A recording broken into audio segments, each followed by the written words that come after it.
Préparez-vous à une révélation qui vous laissera bouche bée. La troisième prophétie de Fatima a maintenant commencé à se dérouler aux États-Unis, et le sentiment de peur imminente est palpable.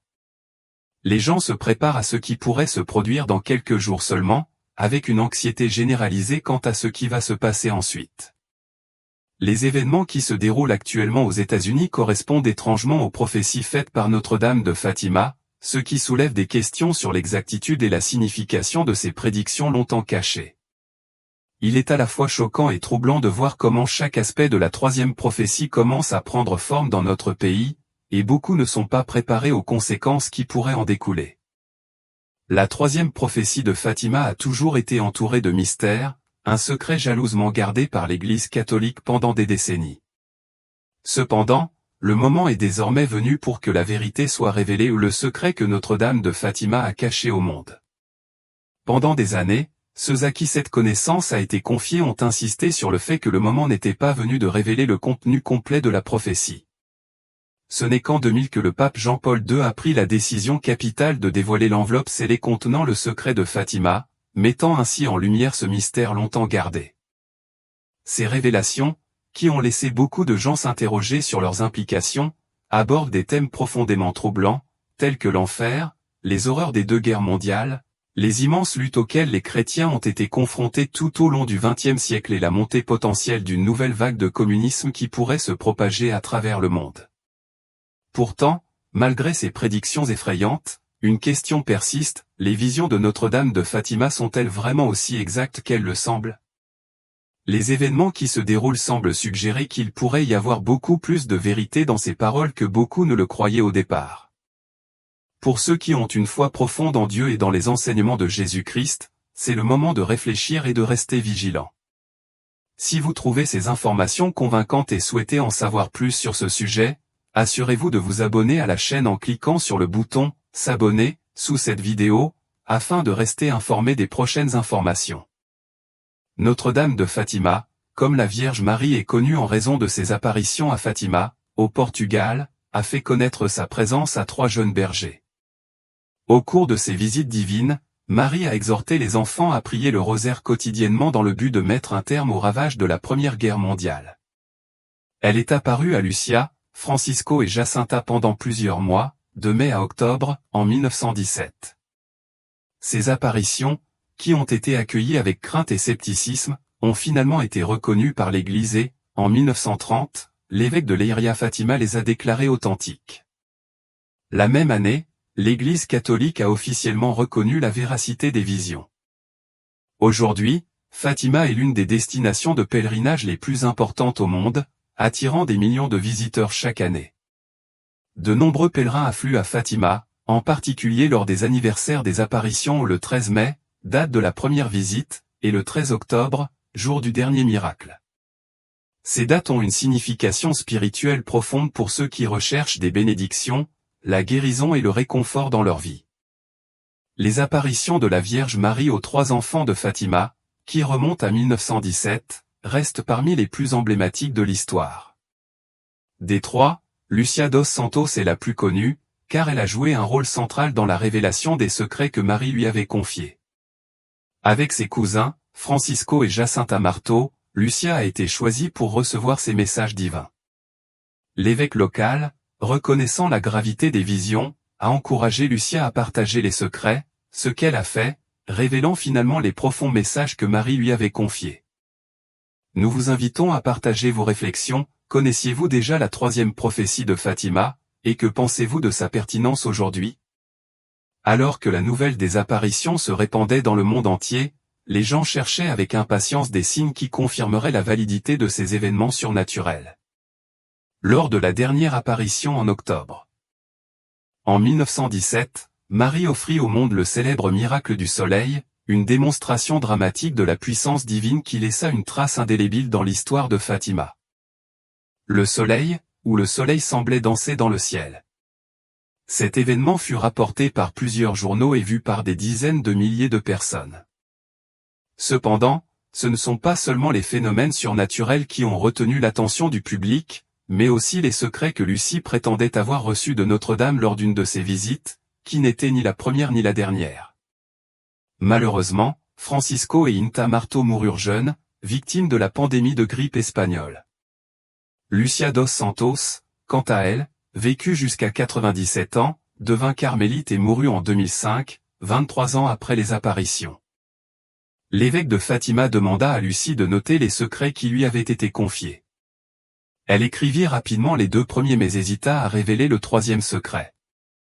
Ce n'est qu'après avoir reçu l'ordre de l'évêque que Lucia a finalement écrit le 3e secret, le scellant dans une enveloppe qui ne devait être ouverte qu'en 1960, une époque où l'on pensait que le contenu serait plus facile à comprendre. En 2000, le pape Jean-Paul II a accordé la béatification à Francisco et Inta, faisant d'eux les plus jeunes enfants non martyrs à être honorés par l'Église catholique. Plus tard en 2017, lors des célébrations du centenaire des apparitions de Fatima, le pape François les a canonisés. Les visites de Notre-Dame à Fatima ont eu lieu 6 fois, et au cours de ces rencontres, elle a partagé 3 révélations avec les enfants, connues sous le nom des 3 secrets de Fatima. Le premier secret impliquait une vision de l'enfer. Lucia a décrit comment Notre-Dame leur a montré l'enfer, rempli d'âmes souffrantes. Bien que la vision ait été brève, ce fut un moment de grande angoisse pour les enfants.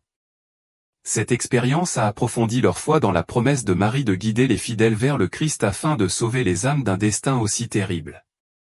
Dans le deuxième secret, Notre-Dame informait les enfants que la Première Guerre mondiale allait bientôt prendre fin.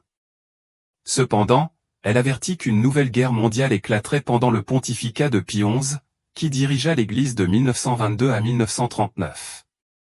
Si l'humanité continuait à offenser Dieu et que la Russie ne se convertissait pas, elle demandait que la Russie soit consacrée à son cœur immaculé.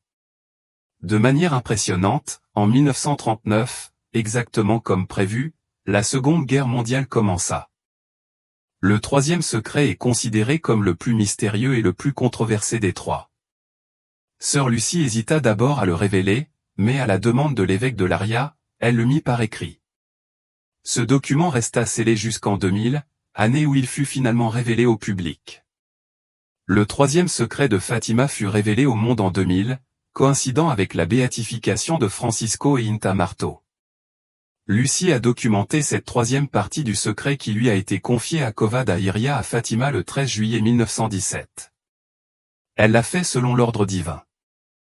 Sur instruction de l'évêque de Leiria, avec la médiation de la Vierge Marie, après avoir décrit les 2 premières parties du secret, Lucie a raconté une vision.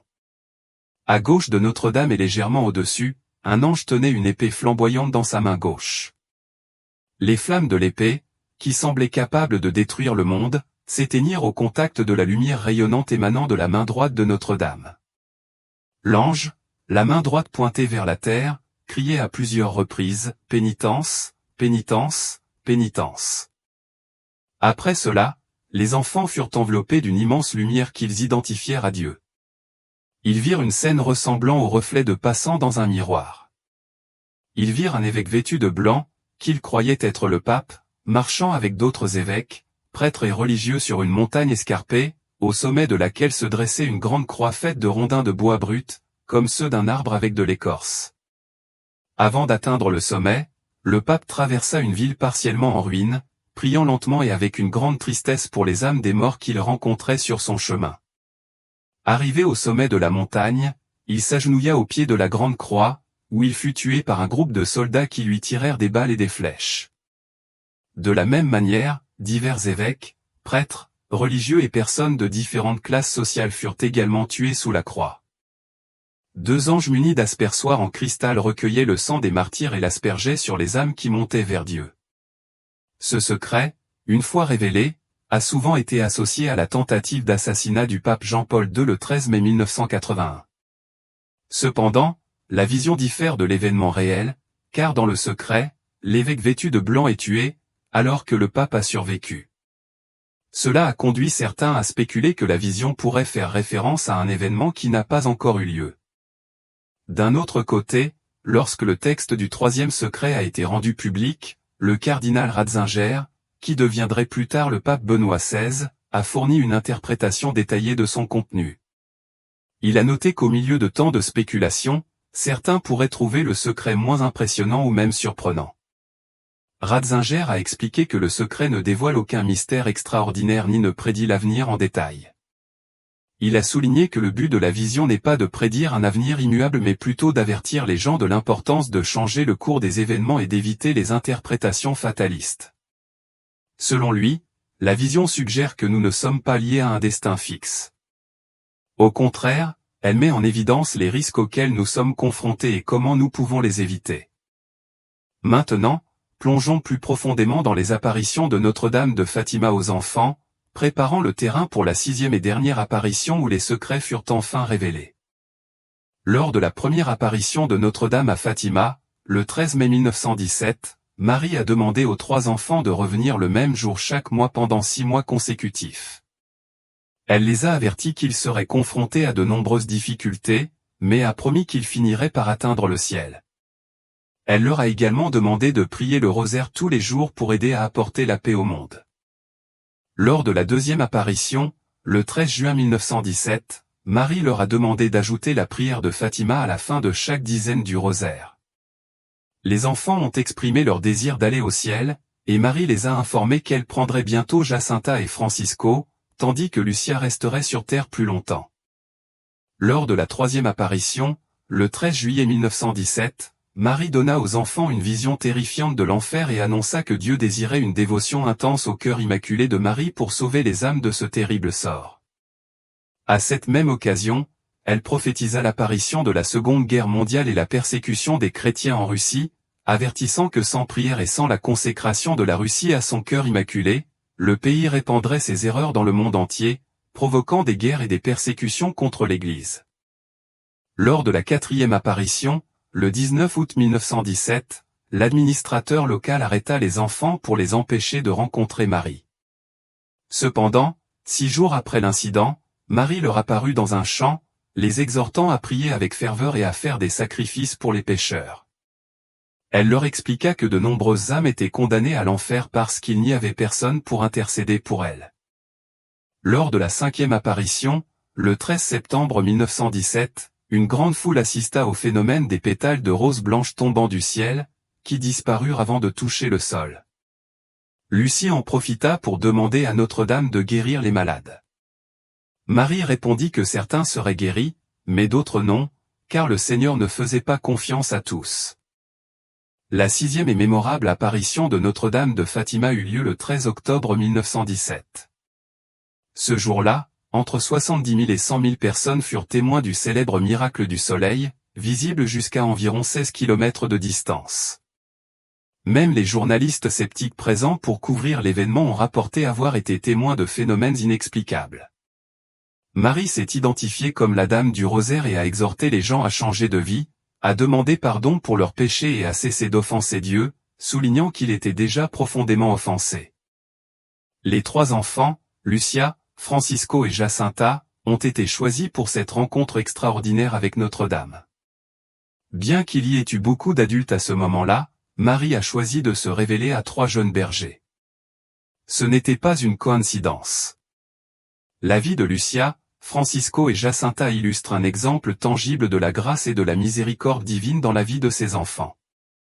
On peut voir le pouvoir paradoxal qui a toujours imprégné l'histoire du salut ou le contraste profond entre les puissants et les arrogants, avec leurs stratégies et leurs ambitions, et les humbles choisis par Dieu pour transformer le monde par la simplicité de leur vie. Les jeunes bergers de Fatima ont été témoins de la miséricorde divine et, par leur vie humble, ont diffusé le message qui leur avait été confié. Français, ils furent choisis pour être les ambassadeurs de l'amour de Dieu, un Dieu de pure bonté, révélant au monde son visage miséricordieux. Leur vie reflétait cette lumière divine qui illuminait le cœur de ceux qui, même à l'ombre d'un chêne d'algustrel, furent appelés à partager cette grande révélation dans une petite communauté de la paroisse de Fatima au début du XXe siècle. Francisco, Jacinta et leur cousine Lucia ont grandi dans un environnement simple, dans un village calme et isolé. Ils vivaient modestement et n'avaient pas accès à l'éducation formelle. Ils ne savaient ni lire ni écrire et avaient une connaissance limitée du monde au-delà des montagnes qui les entouraient. Leur éducation chrétienne était également basique, reflétant l'environnement isolé dans lequel ils vivaient. C'est la mère de Lucia qui enseignait le catéchisme à sa fille et à ses neveux, et Lucia, étant un peu plus âgée, transmettait à ses cousins les histoires bibliques et les prières qu'elle avait apprises de sa mère. Malgré la simplicité de leur éducation religieuse, les parents des enfants ont clairement montré comment vivre une vie de foi dévouée. Il assistait à la messe le dimanche, priait en famille, pratiquait l'honnêteté, le respect de tous et la charité envers les moins favorisés. Lucia, en particulier, montrait une sensibilité accrue à l'amour de Dieu et, dès son plus jeune âge, avait un profond désir de s'immerger pleinement dans cet amour divin, qui allait guider chaque étape de sa vie. Francisco, de nature contemplative, valorisait le silence intérieur. Et maintenait un lien profond avec la nature, sentant la présence du Créateur dans chaque détail du monde qui l'entourait. Il s'émerveillait du lever et du coucher du soleil, qu'il voyait comme la bougie du Seigneur. Ginta, en revanche, était particulièrement fascinée par la lune, qu'elle appelait la bougie de Notre-Dame en raison de sa douce lumière qui, selon elle, ne faisait pas mal aux yeux. Ginta avait une affection particulière pour sa cousine Lucia, la suivant de près et montrant une grande affection pour les agneaux, les appelant par leur nom et les serrant contre sa poitrine dans une claire imitation de la sollicitude du Seigneur. Ses enfants jouissaient de la vie avec beaucoup de joie et d'innocence, aimant Dieu de manière véritable sans se soucier de rien d'autre. Un beau jour de printemps de 1916, ils vécurent une expérience unique. Après avoir dit une simple prière, les trois amis virent quelque chose d'incroyable, une lumière plus brillante que la neige émergeant des arbres, ressemblant à un jeune homme en cristal, brillant au soleil. À ce moment-là, ils ne savaient pas qu'ils se trouvaient devant un messager de paix envoyé par Dieu pour commencer une nouvelle étape de leur vie, remplie de prières et de connexions spirituelles. Cette vision fut une surprise totale, et ils furent étonnés et profondément touchés par la présence de cette lumière éblouissante. La même année 1916, au printemps et en été, l'ange de la paix rendit visite aux trois jeunes à 3 reprises. Chaque rencontre avec l'ange toucha leur cœur, leur donnant une vision claire de l'amour de Dieu et de la façon dont ils désirent être aimés. L'ange parla d'un cœur divin qui écoute les humbles et a un plan spécial de bonté pour eux. Il encouragea les jeunes à adorer Dieu avec ferveur et à s'associer au sacrifice du Christ, contribuant ainsi à réconcilier tout le monde avec le divin. Au cours d'une de ces visites, l'ange partagea même avec eux le corps et le sang du Christ, le don le plus précieux, et leur demanda de faire des sacrifices pour les ingrats et pour ceux qui ne vivent pas dans une gratitude constante envers Dieu. Dès lors, ces jeunes bergers se consacrèrent entièrement à l'adoration de Dieu, avec un désir fort et courageux de faire de leur vie un don pour le Créateur, en aidant les autres. Ce désir devint encore plus fort lorsque, le 13 mai 1917, la Vierge Marie, plus radieuse que le soleil, leur apparut. Pendant 6 mois, toujours le 13, Marie rendit visite aux 3 amis, renforçant la demande qu'ils soient d'humbles représentants de l'amour de Dieu dans un monde plein de douleurs. Marie leur demanda s'ils étaient prêts à se consacrer à Dieu et à supporter toutes les souffrances qu'il permettrait, comme une manière de réparer les péchés qui offensent Dieu et d'aider à la conversion des pécheurs. Avec les visions que Marie partagea, les jeunes comprirent que l'amour de Dieu est tissé dans l'histoire humaine, que le péché se manifeste souvent par l'indifférence à l'amour divin, mais que Dieu est plein de miséricorde et cherche toujours l'homme, même face à de grands défis. Ceux qui embrassent l'amour divin sont invités à collaborer, par la prière et le sacrifice, à la mission de Dieu de prendre soin de l'humanité. Lors de cette première rencontre avec la lumière céleste, Lucia, Francisco et Inta furent tellement émerveillés par ce qu'ils avaient vu qu'ils décidèrent de garder le secret. Cependant, Inta, profondément émue par la beauté de la Vierge et remplie d'une immense joie, ne put rester silencieuse. Elle fut la première à parler de l'émerveillement qu'elle ressentait, à l'image des disciples sur la route d'Emmaüs qui ne pouvaient cacher leur émotion après avoir vu le Christ ressuscité. Le cœur débordant de bonheur, Inta révéla à ses amis ce qui s'était passé. Au fil du temps, les histoires d'apparition de Notre-Dame du Rosaire commencèrent à se répandre et de plus en plus de pèlerins visitèrent la Cova d'Iria. Cependant, à mesure que la renommée des visions grandissait, il en fut de même pour les pèlerins. Les jeunes bergers commencèrent à souffrir énormément, surtout de la part de ceux qui doutaient ou s'opposaient à ce qu'ils prétendaient avoir vu. Dès le début, Notre-Dame les avait prévenus qu'ils allaient affronter de grandes difficultés, un sort commun à de nombreux prophètes. Les difficultés devinrent partie intégrante de leur mission, car ils furent souvent accusés de mentir ou de rechercher la gloire et la fortune. Même leurs familles, à l'exception du père de Francisco et Inta, commencèrent à douter de la véracité des visions, préoccupés par la sécurité et les conséquences potentielles de ces événements. À la maison et partout où ils allaient, les 3 jeunes bergers furent constamment interrogés et soumis à des interrogatoires épuisants. Le jour le plus difficile fut le 13 août. Ce matin-là, l'administrateur local, connu pour ses idées maçonniques et sa libre pensée, apparut à l'improviste. Après les avoir interrogés chez eux et à la paroisse, il essaya de découvrir le secret qu'ils cachaient en utilisant des ruses, promettant de les emmener à la Cova d'Iria, mais les conduisit à un autre endroit où il les pressa encore davantage de révéler le secret. Lorsqu'ils refusèrent de parler, il les enferma dans une cellule avec d'autres prisonniers, les menaçant de torture, y compris de les brûler dans de l'huile d'olive. La réponse de Francisco à toute cette situation fut un profond calme, disant « S'ils nous tuent, ce n'est pas grave.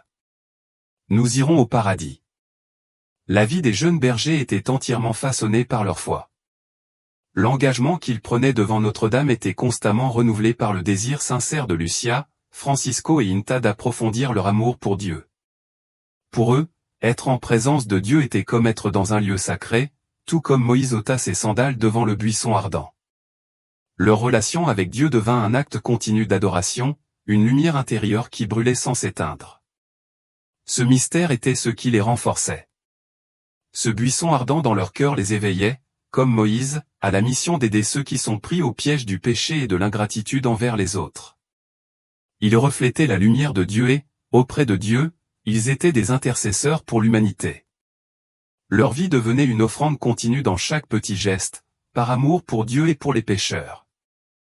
Vocation contemplative, compassionnelle et proclamatrice, bien que chacun ait développé des caractéristiques uniques de cette mission. Francisco, avec sa profonde sensibilité spirituelle, se consacra principalement à l'adoration et à la recherche de la présence de Dieu à travers le silence et la paix intérieure. Jacinta, d'autre part, vécut sa foi avec joie, pureté et générosité, faisant de chaque petit acte de sa vie quotidienne un sacrifice agréable à Dieu et bénéfique pour l'humanité. Lucia assuma la tâche d'évangéliser, de diffuser le message de la miséricorde divine et de répondre à l'appel de Dieu à consacrer le monde au cœur immaculé de Marie. Lucia devint un témoin qui se mit en retrait, permettant à la lumière du secret divin de briller continuellement, comme le révéla le soleil de Fatima. Elle se révéla une fidèle porteuse d'un don fait au monde. Francisco et Jacinta, au contraire, vécurent de brèves vies marquées par la plus pure simplicité, vivant entièrement pour et par l'amour révélé par la lumière d'une dame d'une beauté extraordinaire.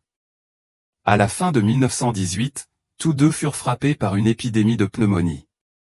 La dame avait déjà promis qu'ils seraient bientôt au paradis, et les enfants comprirent que leur temps sur terre touchait à sa fin.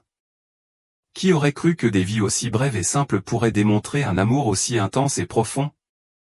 L'interprétation du troisième secret de Fatima comme une prophétie sûre. Les événements catastrophiques ou les crises futures au sein de l'Église continuent de susciter des discussions. Des signes de son accomplissement sont déjà visibles dans divers pays. Aux États-Unis, certaines situations sont considérées comme conformes à cette vision de crise dans l'Église et dans le monde. Parlons maintenant des 8 signes que la troisième prophétie de Fatima a déjà commencé à se dérouler aux États-Unis. Signe numéro 1, crise morale et spirituelle. De nombreux commentateurs religieux parlent d'un affaiblissement des valeurs chrétiennes dans la société américaine, avec la montée de la laïcité et une polarisation croissante autour de questions morales et éthiques telles que l'avortement, le mariage homosexuel et d'autres sujets sociaux. Ces débats ont provoqué des divisions au sein de diverses confessions religieuses aux États-Unis, y compris l'Église catholique, ce qui a conduit certains à considérer cela comme une crise spirituelle. Numéro 2, scandale dans l'Église catholique.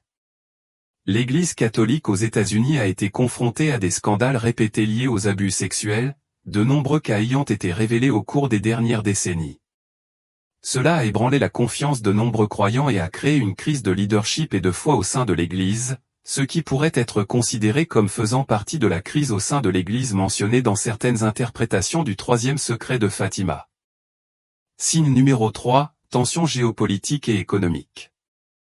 Ces dernières années, les États-Unis ont été confrontés à une polarisation politique croissante, à une instabilité sociale et à des préoccupations économiques. Ces facteurs, ainsi que l'incertitude mondiale entourant les pandémies, le changement climatique et même les tensions nucléaires, peuvent être considérés comme des préludes à des crises mondiales catastrophiques, que certains associent à des prophéties comme celle de Fatima. Le quatrième signe, les catastrophes naturelles et le changement climatique. Ces dernières années, le monde a été témoin d'une augmentation alarmante des phénomènes météorologiques extrêmes tels que des incendies de forêt dévastateurs, de puissants ouragans et des sécheresses prolongées. Ces catastrophes naturelles ne sont pas de simples incidents isolés, mais sont de plus en plus considérées par certains comme des signes d'une apocalypse imminente ou une vision apocalyptique que certaines voix prophétiques, comme le troisième secret de Fatima, semblent prédire. Certains théologiens et érudits qui étudient la prophétie établissent un lien direct entre ces catastrophes et les messages divins, suggérant qu'il ne s'agit pas d'événements aléatoires mais plutôt d'avertissements d'une puissance supérieure exhortant l'humanité à changer ses habitudes avant qu'il ne soit trop tard. Le cinquième signe, persécution religieuse et intolérance. Aux États-Unis, on constate une augmentation notable des sentiments suggérant que les chrétiens, en particulier les catholiques, sont confrontés à des défis croissants dans une société qui semble de plus en plus marginaliser leurs croyances. On s'inquiète de plus en plus de questions telles que la liberté religieuse, avec des lois qui restreignent les expressions publiques de la foi et créent des obstacles subtils mais importants à la pratique religieuse. Beaucoup voient ce changement comme une forme de persécution silencieuse, qui reflète les souffrances et les épreuves prédites dans diverses interprétations du troisième secret de Fatima, qui parlait de souffrance et de division dans les derniers jours. Le sixième signe, la pandémie et son impact sur la foi. La récente pandémie mondiale a laissé une marque indélébile sur les communautés religieuses, en particulier aux États-Unis. Les églises ont fermé leurs portes, les rituels sacrés ont été suspendus et de nombreux croyants se sont retrouvés aux prises avec une profonde crise de foi, surtout après la perte d'êtres chers et la solitude provoquée par l'isolement. Dans ce contexte, il est facile de comprendre comment la pandémie pourrait être interprétée comme une manifestation de la grande tribulation annoncée dans les prophéties de Fatima. Cette période de difficulté a non seulement mis à l'épreuve l'endurance physique et mentale des individus, mais a également profondément affecté les structures spirituelles et sociales sur lesquelles beaucoup comptaient. Le septième signe, pénuries alimentaires et crises économiques. Alors que les inquiétudes concernant la sécurité alimentaire et l'inflation continuent de croître, en particulier à la suite des retombées économiques de la pandémie, beaucoup commencent à craindre la possibilité de graves crises économiques qui pourraient paralyser le quotidien. La vie. Le coût croissant des produits de première nécessité et la menace imminente de pénurie poussent les gens à réévaluer la fragilité des systèmes qui les soutiennent. Pour certains, ces craintes sont considérées comme faisant partie du scénario catastrophique plus vaste auquel le troisième secret de Fatima est souvent associé ou des événements qui perturbent la stabilité des sociétés et signalent un effondrement imminent plus vaste. Le huitième signe, les divisions au sein de l'Église catholique. L'Église catholique, longtemps considérée comme un pilier de l'unité, connaît aujourd'hui des tensions internes croissantes sur diverses questions, telles que le rôle des femmes, le vœu de célibat des prêtres et l'acceptation des personnes LGBTQ+ au sein de l'Église. Ces débats provoquent une division importante entre les factions conservatrices et progressistes, en particulier aux États-Unis, et certains considèrent cela comme une crise profonde au sein de l'Église elle-même. La division et les troubles au sein de l'Église sont considérés par certains comme une réalisation directe des avertissements contenus dans le troisième secret, qui parlait de conflits internes et de souffrances qui assailleraient l'Église dans les derniers jours. Vivre avec intégrité et accueillir l'amour divin. En réfléchissant à ces signes troublants, nous sommes appelés à vivre avec intégrité, enracinés dans l'amour et la foi. Tout comme les trois jeunes bergers de Fatima ont vécu une connexion intense avec l'amour divin et ont été choisis pour être des prophètes de cet amour, nous aussi sommes invités à être des bergers de ce même message divin, guidant les autres selon le cœur de Dieu. Le message de Notre-Dame de Fatima était un message de profonde compassion et elle désirait que tous les fidèles prient quotidiennement pour le salut des pécheurs et pour la paix dans le monde. Son appel nous rappelle d'approfondir notre vie de prière, de prier avec plus de ferveur et de ne jamais perdre de vue l'importance de la dévotion spirituelle en temps de crise. Un appel renouvelé à la prière. Le message de Marie à l'humanité n'est pas seulement un appel à la prière, mais une invitation à intensifier notre connexion avec Dieu par des supplications sincères. Beaucoup d'entre nous se tournent vers la prière seulement dans les moments de grande détresse, mais peut-être est-il temps de réveiller en nous une dévotion plus profonde. Pour ceux qui ont rangé leur rosaire depuis leur confirmation, le message de Fatima encourage une redécouverte de cette pratique sacrée.